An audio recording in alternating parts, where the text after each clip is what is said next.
Good morning, everyone. Prepare to clarify. Prepare to clarify. We can crystallize the first reading in the gospel into those words. Hopefully, we reflect on them throughout this week, put them into practice.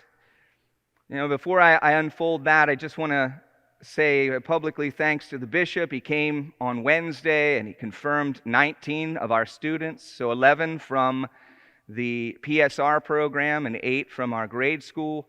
And he did a wonderful job.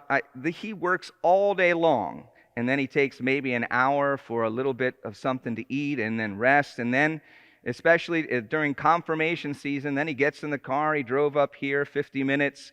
Spent half an hour with the kids beforehand. The confirmation itself was about an hour and a half. Spent a little time with me afterwards, and then he went home, went to bed, or I don't know, maybe he continued to work. He just work. And if he would be a horse, he'd be a Clydesdale. All right? No two ways about it. But I want you to pray for him because I know that he's laying down his life for Christ's bride, the church. And he definitely needs our continued prayers. So please continue to pray for Bishop Brennan.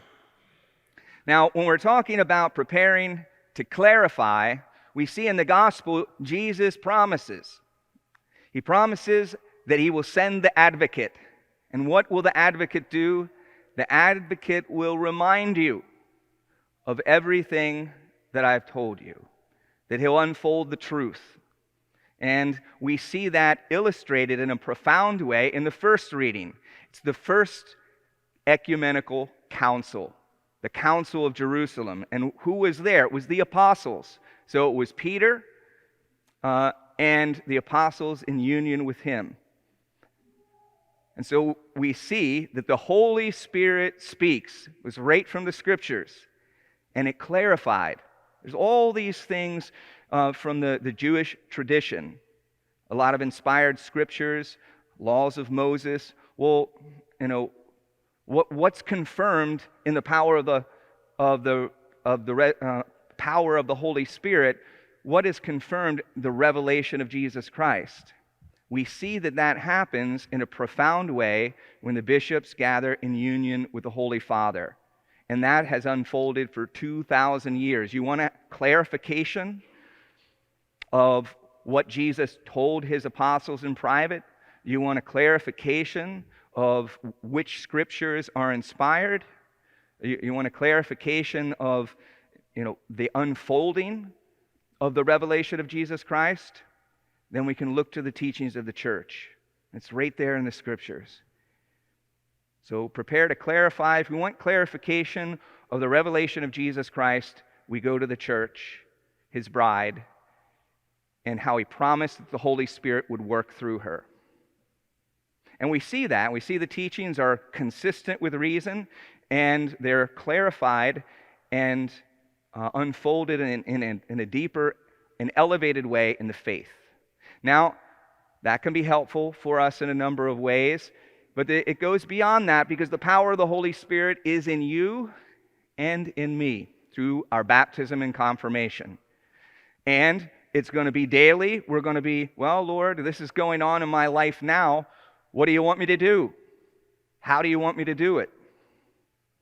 So where's the clarification there? How does the Holy Spirit work in us? Well, first, there is a preparation.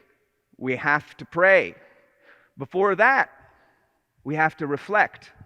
What did you wake up thinking about this morning? What's heavy on your heart? Maybe you woke up and you're filled with joy.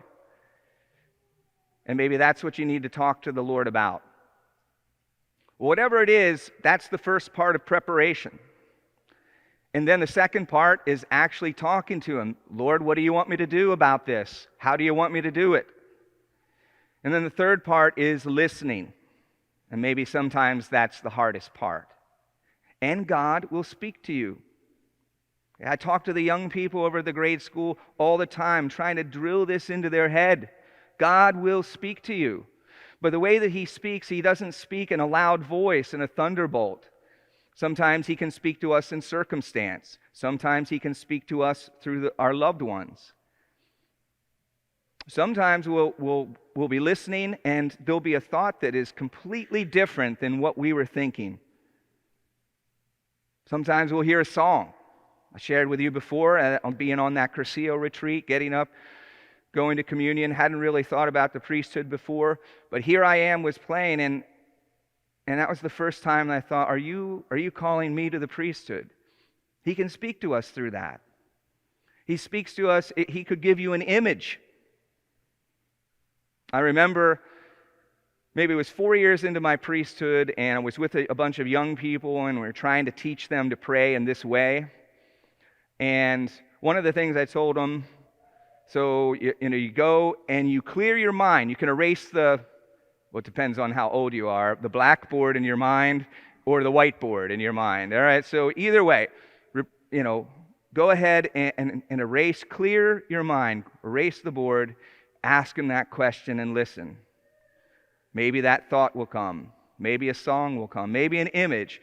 That night, an image came to me of the county park, Lancaster County Park. Hadn't thought about that in 20 years.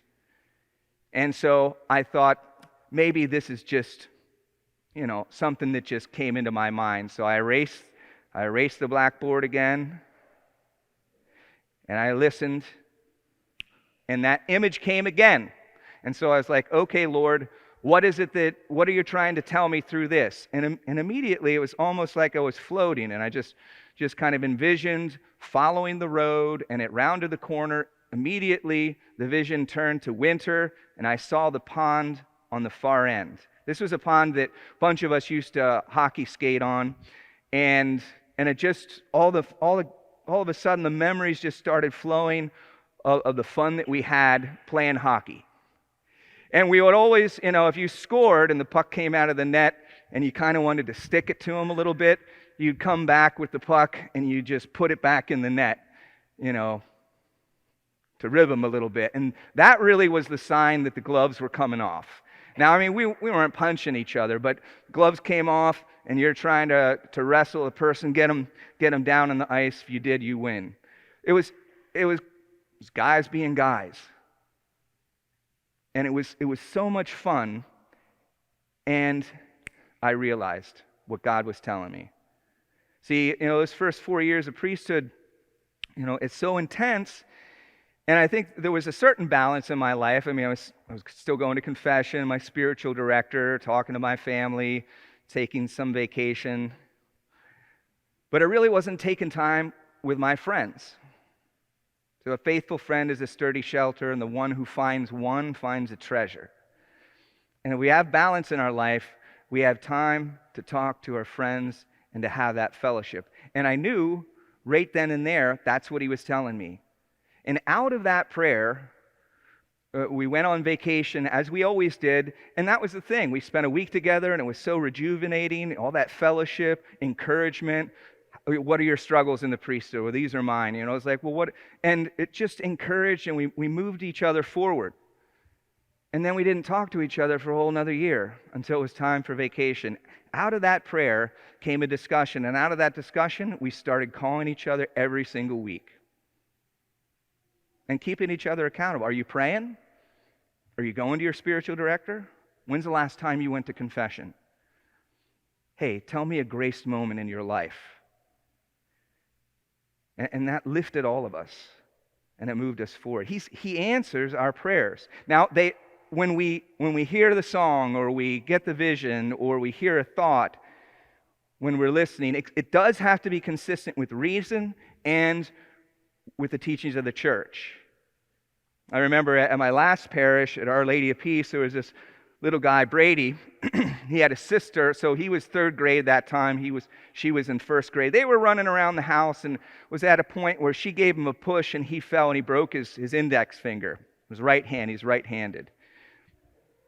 And each week, I'd see him there, and he had that brace on, and kind of his countenance was quite sad. And it came to about 5 weeks, and it was a Sunday, And there was a little bit of a smile on his face, and I said, Brady, when's that brace coming off? He says, oh, I've been praying, Father, and I think it's going to come out, and it's going to come off tomorrow. And I was like, that's great. That's wonderful. You've been praying, and now your prayers are answered. And he says, yep, because that brace is coming off, and then I can finally make a fist so I can punch my sister. And I was like, that's probably not the Holy Spirit. Okay? So, nevertheless, it does need to be consistent with reason and with our faith. But he will speak. He'll speak to you. He'll speak to me. The Holy Spirit will clarify, but we have to prepare. Prepare to clarify.